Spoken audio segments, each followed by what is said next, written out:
대한민국은 리부트해야 합니다. 제가 왜 이런 말을 하느냐면은 1.23 비상계엄 이후에 드러난 대통령 탄핵 소추안 결의로 빚어진 헌법재판소의 재판 과정과 그리고 그때 드러난 증인들의 모습을 보면서 이 나라가 이렇게까지 썩은 곳이 많은지 몰랐기 때문입니다.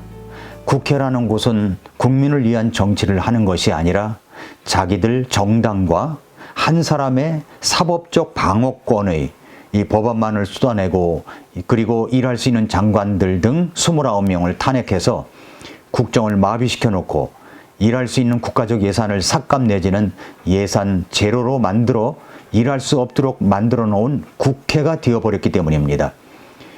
결정적으로 대통령 탄핵 소추안 재판을 맡은 헌법재판소의 재판과 대한민국의 최고의 리더들이 증언하는 역대 이런 것을 볼 수가 없었던 모습들인데, 이런 것들을 통해서 대한민국 곳곳이 이렇게까지 썩었구나, 이런 것들을 정말 예전엔 미처 몰랐습니다.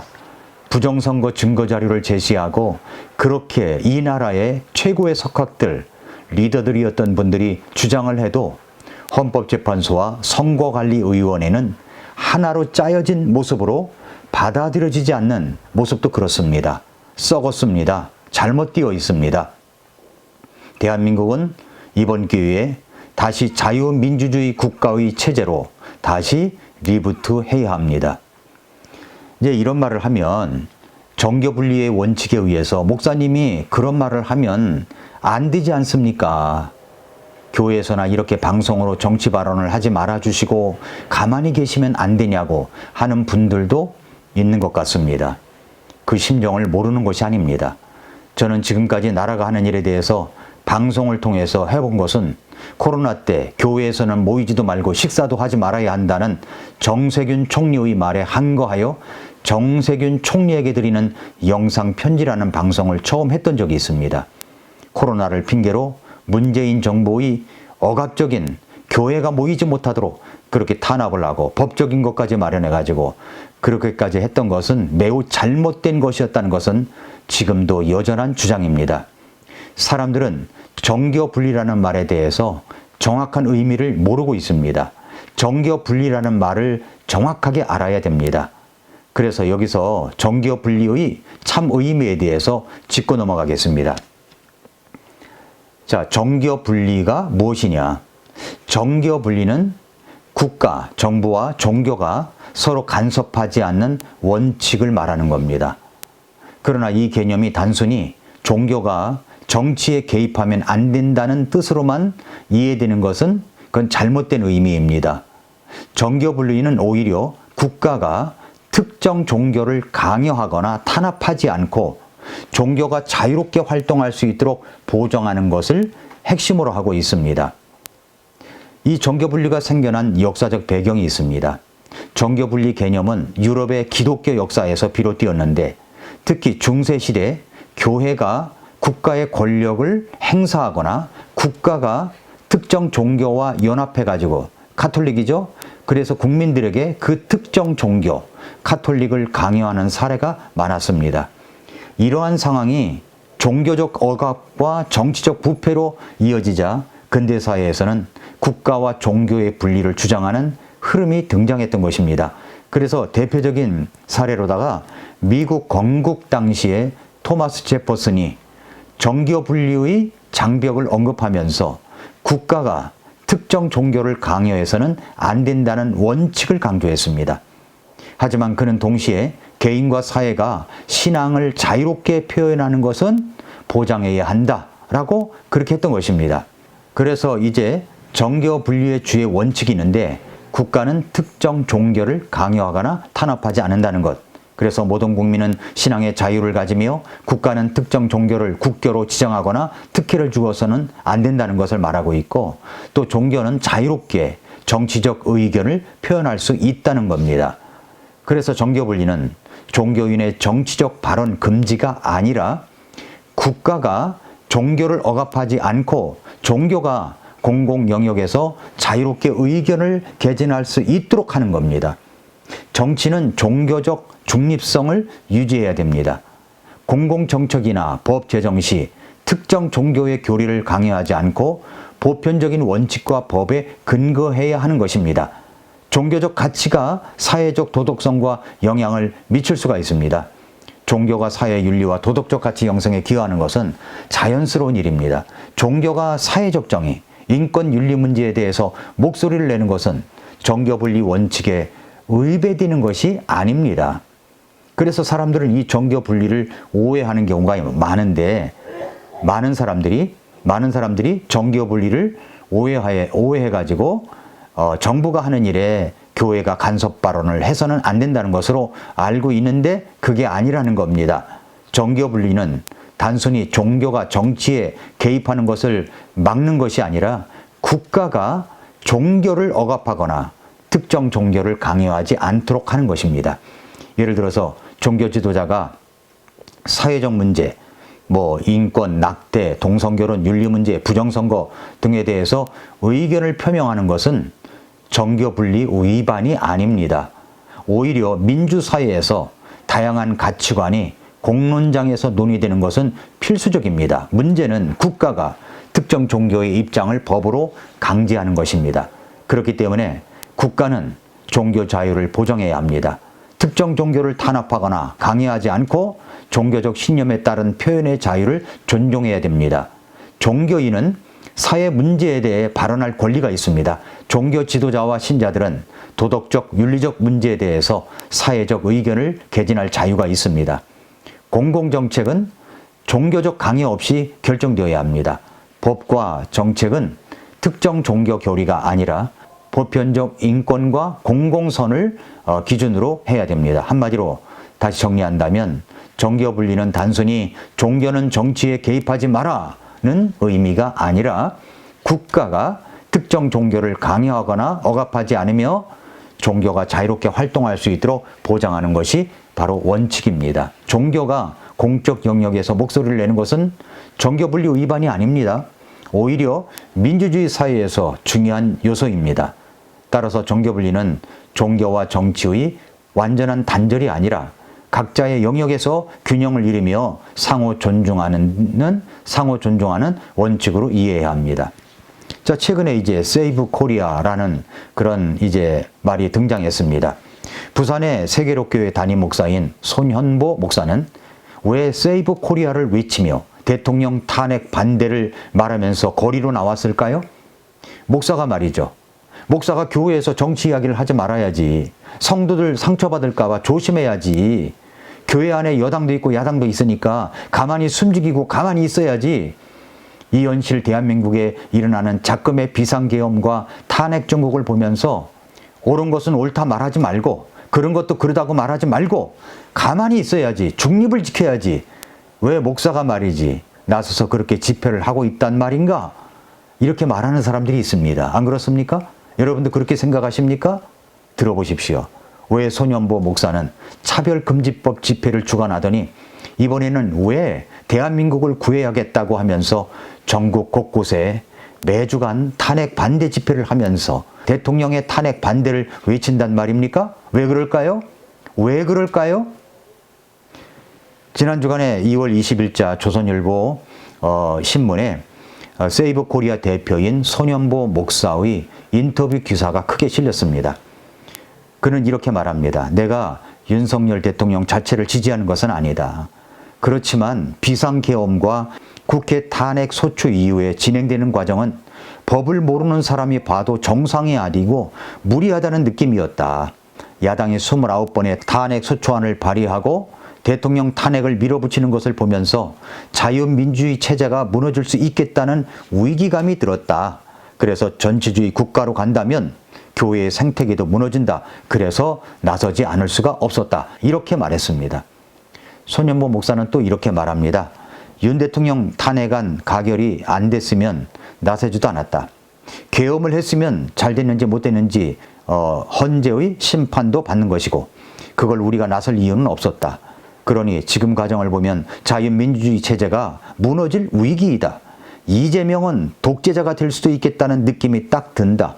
자기 유익을 위해서 29번이나 탄핵 소추안을 눈 하나 깜짝하지 않고 발의해버렸다. 여론조사에 상대방이 많이 나왔다고 위원회까지 만들어 문제 삼고 우리 같은 사람도 고발하겠다고 최고위원회에서 이야기하고 그런 걸 볼 때 이거는 민주주의가 아니고 전체주의로 가는 것이다. 지금 야당인데도 불구하고 이런 것들을 밀어붙여서 이렇게까지 한다면 이 사람이 대통령이 되면 한 번만 하고 내려오겠나? 자기의 사법 리스크 때문에 법을 바꾸어서라도 영구 집권할 가능성이 있다. 그러면 중국이나 홍콩처럼 될 것이다. 그 위기감 때문에 나온 것이다. 차별금지법이 통과돼 교회 생태계가 무너지는 것이나 전체주의 국가가 되어서 교회 생태계가 무너지는 것이나 다를 바 없다고 생각한다. 이렇게 말했습니다.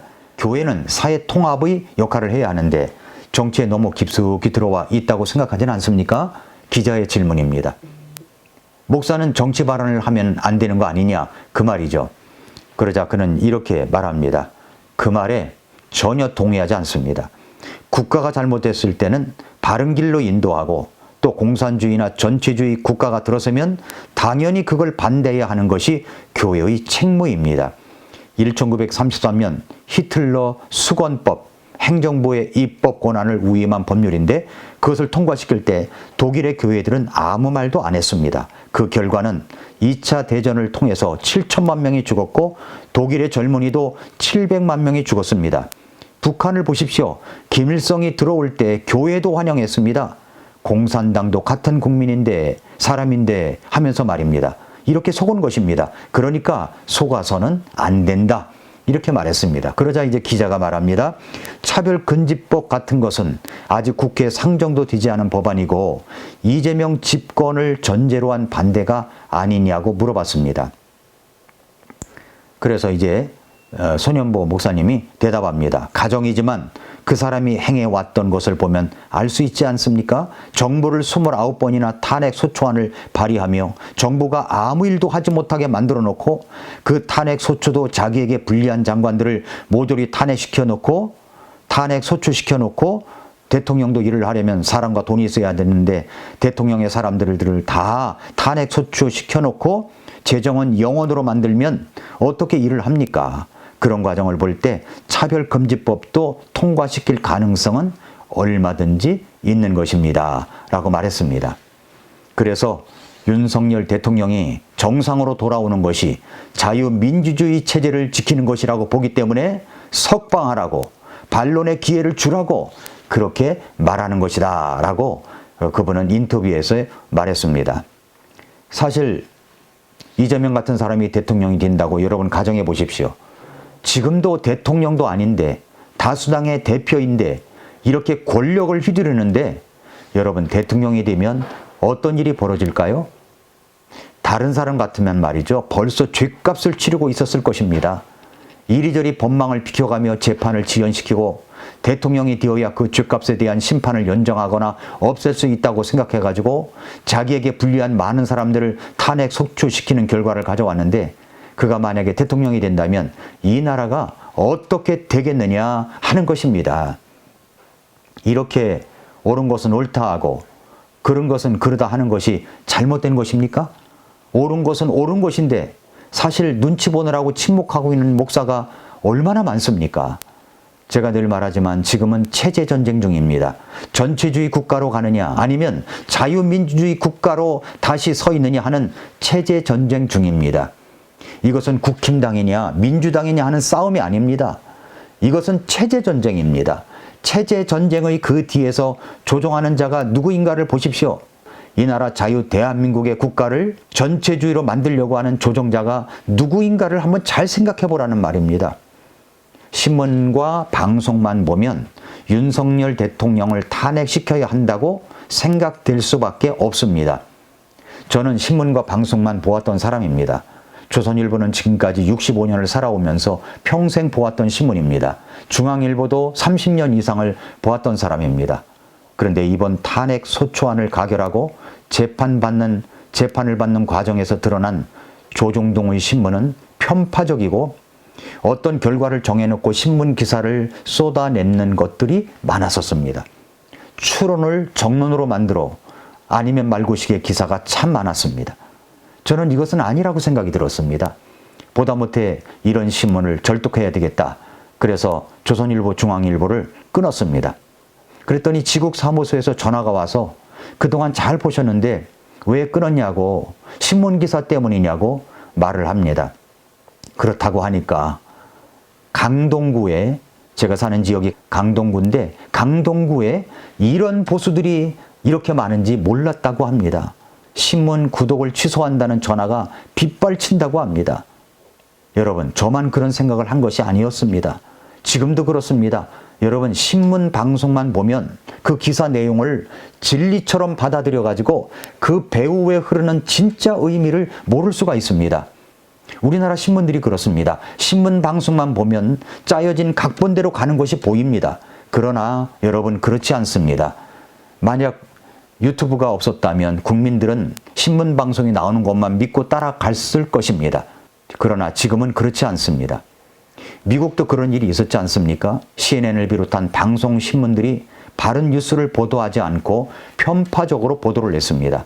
그러나 폭스뉴스 같은 방송은 바른 뉴스를 보도한다고 알려져 있습니다. 트럼프 대통령이 취임하면서 백악관을 출입한 기자들, 방송인들을 유튜버들도 오게 했습니다. 그리고 그들을 맨 앞자리에 앉혔습니다. 어떤 브리핑을 하면 제일 먼저 AP통신 기자가 제일 먼저 질문을 하는데 그런 관례도 없앴습니다. 유튜버 가운데 한 사람이 먼저 질문을 하게 합니다. 왜 그렇게 했습니까? 정론지라고 하는 신문 방송들이 바른 뉴스를 보도하지 않았기 때문입니다. 우리나라도 마찬가지입니다. 바른 뉴스를 전하는 신문 방송이어야 하는데 하는 것을 보면 그게 아닙니다. 그러니까 신문 방송만 보면 그것이 진리처럼 받아들여질 수밖에 없다는 것입니다. 여러분, 비교를 해보십시오. 요즘 두드러지게 바른 뉴스를 보도하는 그런 신문들도 있습니다. 비교해 보십시오. 똑같은 사건인데 제목을 뽑고 내용을 쓰는 것이 다릅니다. 여러분, 비교해 보시기를 바랍니다. 지금 비상계엄과 탄핵 정국에서 드러난 그런 여러 가지 정말 그 숨어있던 모습들이 드러난 것이 한두 가지가 아닙니다.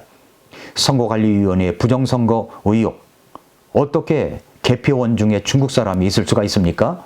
중국 국적을 갖고 있었던 사람이 어떻게 우리나라의 공무원이 될 수가 있느냐 하는 이런 의혹이 있습니다. 드러나면 알겠지만 말입니다. 일단의 무리들이, 중국 사람들이 선거관리위원회 건물에 있다가 비상계엄 때 잡혀간 기사도 있었습니다. 사전선거와 전자개표기의 문제가 드러났는데도 불구하고 이를 부정하고 있습니다. 그러나 증빙자료는 곳곳에 쌓여 있습니다. 헌법재판소와 선거관리위원회가 하나가 되어서 부정선거 자체는 아예 받아들여 주지도 않고 있습니다. 증거가 명백한데도 말입니다. 이런 것들이 이번에 드러난 사실입니다. 여러분, 중국이 이 나라를, 대한민국을 속국으로 만들려고 정치 공작을 펴고 있다는 사실이 드러나고 있습니다. 여러분, 중국 사람들이 왜 이 나라 사법부에 들어가 있으며 선거관리 개표소에 개표를 하고 있으며 공무원이 될 수가 있단 말입니까? 지금 한국은 중국화 되어가고 있는 것 같습니다. 왜 어떤 정권에서 그렇게 중국 사람들이 이 나라에 정착하도록 제도를 개선했는지를 우리가 좀 알아야 됩니다. 이 나라 정부가 중국인들을 들어오게 해서 국가 유공자들보다도 더 많은 혜택을 주면서 특별 대우를 해주고 있습니다. 어떤 정권에서 그렇게 했단 말입니까? 과거 정권 20여 년간 서울과 제주도, 평택을 비롯한 이 전략적 요충지마다 30여 개의 차이나타운이 건설되고 중국인과 조선족 140만 명 이상이 이 나라에 살고 있습니다.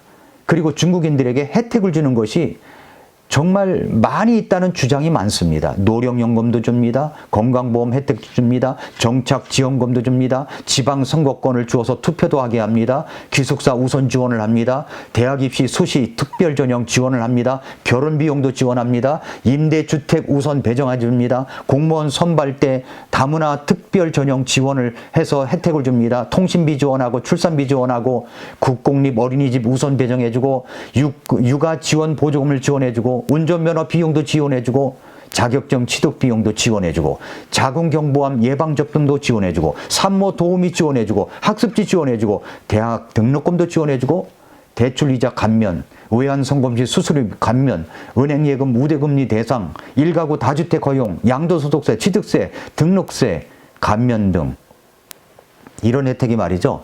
5.18 유공자보다도 비교가 되지 않을 만큼 그렇게 많이 준다는 주장이 많습니다. 우리나라 국민들이 피땀 흘려낸 세금으로 그런 우대를 하고 있는 겁니다. 곳곳에 중국 사람이 한국 공무원이 되어 있습니다. 헌법재판소에도 있다고 합니다. 경찰 공무원도 있다고 합니다. 나라가 이렇습니다. 점점 더 중국화 되어가고 있다는 겁니다. 헌법재판소의 판사들의 면면도 드러나고 있습니다. 대통령을 탄핵시키려고 하는 TF2이 있어가지고 그 시나리오대로 재판관들이 움직이는 것은 아닌지 의심이 드는 말을 문영배 재판관이 했지 않습니까? 군인들조차도 장성들조차도 내란이라는 음모를 꾸미기 위해서 선동하고 주장하고 이를 교묘하게 꾸미고 설득하고 위중하게 만드는 일도 일어나고 있습니다. 내란이라는 말은 처음에는 한 달 동안 막 선동을 하다가 지금은 쏙 빠져 있습니다. 내란이 아닙니다.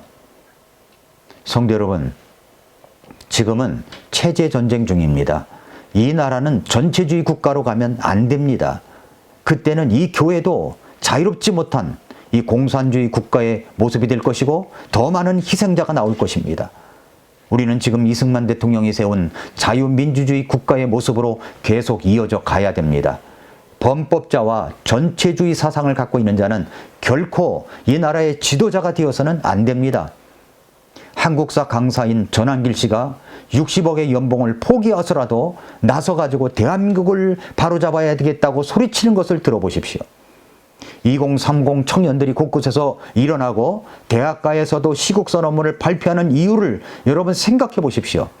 이제 대학에서 개강을 하게 되면 걷잡을 수 없이 진정한 민주주의 회복을 위하여 대학생들이 일어날 것입니다. 지금도 여전히 국민 절반은 탄핵을 반대하고 있습니다. 대통령이 비상계엄을 한 것은 이 나라를 바로잡으려는 자유민주주의 국가로 바로잡으려는 마지막 선택이었습니다. 성도 여러분, 지금은 올바른 분별력을 가지고 이 나라를 바로 보아야 합니다. 자유민주주의 체제는 계속 지켜져 가야 합니다. 그저 부동산 표심을 잡기 위해 노력하는 공약에 눈길을 두지 마십시오. 잘 사는 것보다 앞서는 것은 나라가 자유민주주의 국가로 서 있어야 하는 것입니다. 그저 나에게 유익이라는 공약만 따라가다 보면 이 나라가 전체주의로 갈 수도 있습니다. 이 나라가 자유민주주의 체제가 되어야 살아가는 것도 자유롭게 될 수가 있고 피 흘린 발자취를 따라온 이 교회들도 자유롭게 복음을 전하고 선교를 할 수가 있는 것입니다. 부정선거 시비의 해결 없이 다시 대선을 치른다면 또다시 표는 도둑질 당할 수도 있습니다. 성도 여러분, 여러분의 목사가 회색지대에 머물면서 눈치만 보는 목사가 아니라 옳은 것은 옳다 하고 틀린 것은 틀리다 말하는 목사가 되도록 기도해 주십시오. 올바른 성경 말씀을 가지고 성도들을 바르게 가르치는 목사가 되도록 기도해 주십시오. 교회가, 목사가 정치를 외면하면 사악한 자의 지배를 받습니다. 다시 한번 이야기할까요? 교회가, 목사가 정치를 외면하면 사악한 자의 지배를 받습니다. 저는 우리 교회 성도님들이 바른 성경적 가치관을 가지고 세상을 볼 줄 알며 주님 오시는 그날까지 행복한 신앙생활을 할 수 있도록 최선을 다해서 하나님의 말씀을 바르게 전할 것입니다. 이 나라가 자유민주주의 국가로 바로 설 수 있도록 여러분 기도해야 됩니다. 계속 기도해야 됩니다. 오늘도 미라클 모닝입니다.